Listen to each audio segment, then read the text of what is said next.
Welcome to March 2015's Helios forecast for the Earth Triad. Anyone seeking information pertaining to Taurus, Virgo, and Capricorn has come to the right place. Herein you will find astrological insight into the nature of this particular window of time, along with a brief 5-card tarot reading that applies to all who watch and listen. I encourage you to play this video multiple times this month in order to receive the full benefit of its subliminal affirmations and audio frequencies, as they have been specifically selected to enhance the quality of your journey through this month's energetic potentials. So let's lay out the foundation of this forecast. Here in your central theme, you have the Eon, which makes it very clear that this spread speaks to the integration of the many aspects of your one self.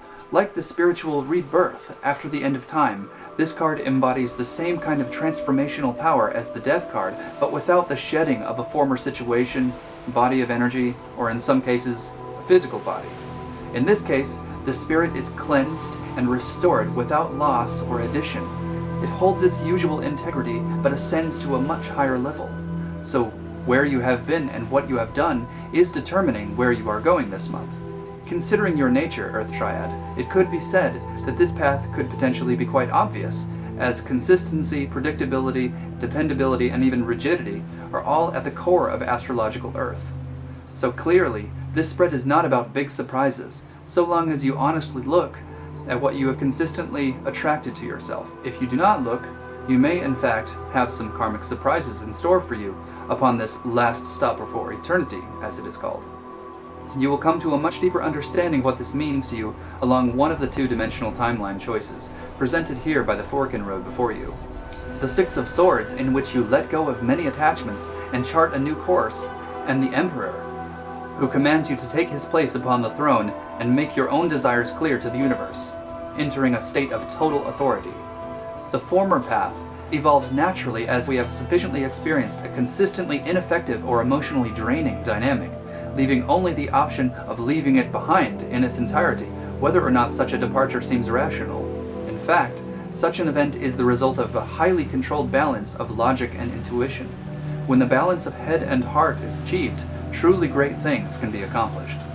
If we allow codependent tendencies, or perhaps an over-forgiving nature, dictate whether or not we remain in unhealthy situations, we lose ourselves in the process.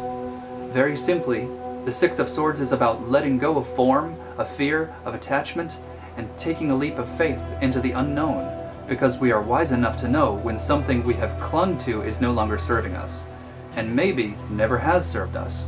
This choice may be difficult for the aspects of Earth that tend to be stubborn or inflexible.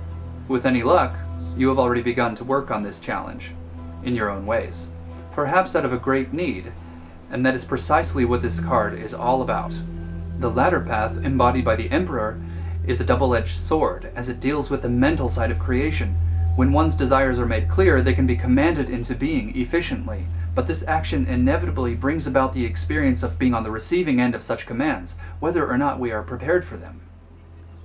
If it is your intention to manifest by commanding the universe to supply what you desire, thus receiving the desired result alongside the experience of living under someone else's will, then the path of the Emperor is a match for you.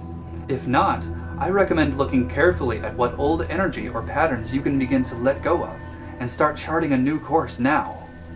Looking back at the Eight of Wands, we are reminded of the storm we have been through. After this perhaps uncomfortably swift stirring of energy, the dust settled to reveal many obstacles removed, or at least moved to new regions where they became less of a burden.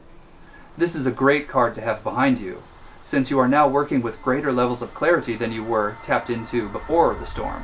The storm itself may not have been traumatic or even uncomfortable, but considering the nature of Earth, it is easy to say it is better to have that commotion out of the way. However it may have happened, you are on the front end of a great transformation, and looking ahead, I only see progress, so long as you minimize the accumulation of karmic debt as you progress. The Prince of Wands is who you are coming to embody, and he represents fearlessness, willing change, which is a big deal for you, Earth Triad, enthusiasm, charisma, great and sudden progress, and maximum efficiency.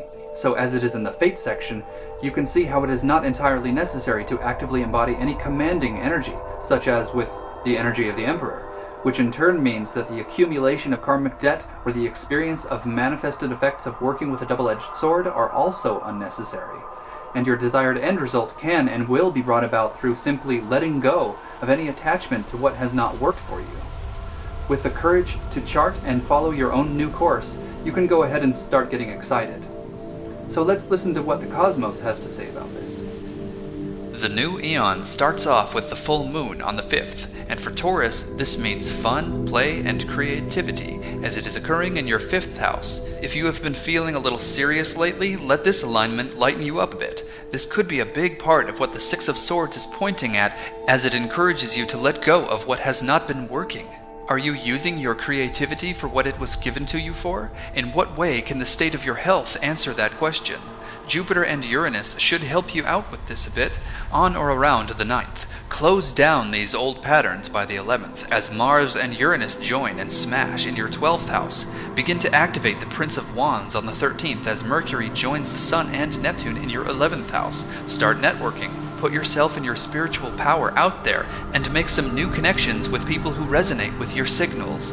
Top these efforts off with the super new moon solar eclipse on the 20th, as it too will be gracing your 11th house. Time to fully embody the Prince of Wands. Be confident and get excited.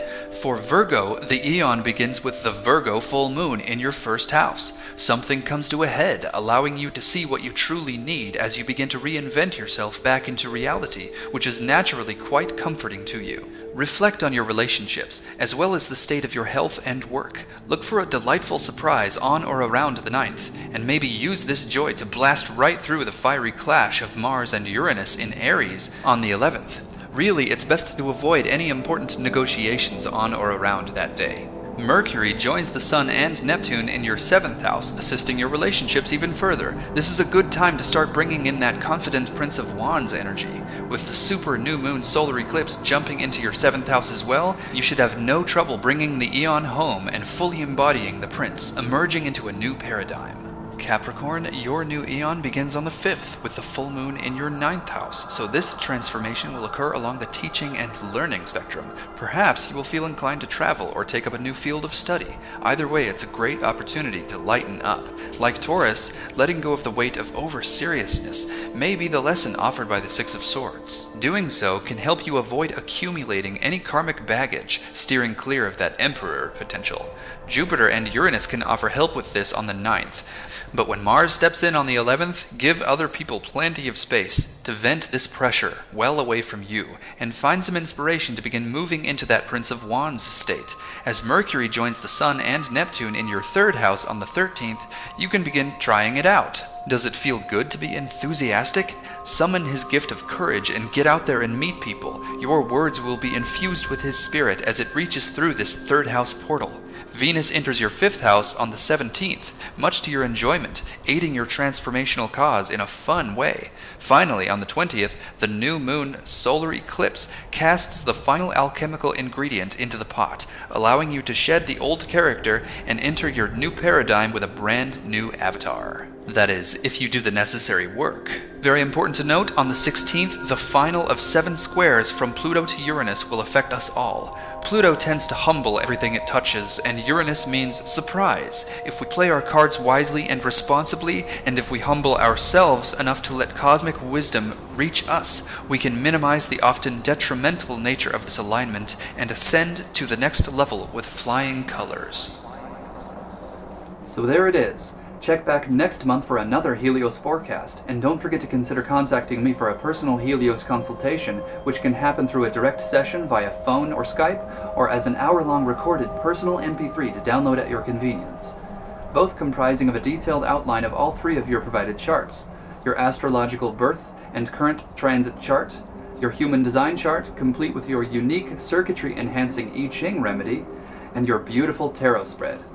Phone or Skype consultations are priced anywhere between $75 and $100. I will be honored to receive anything in that range.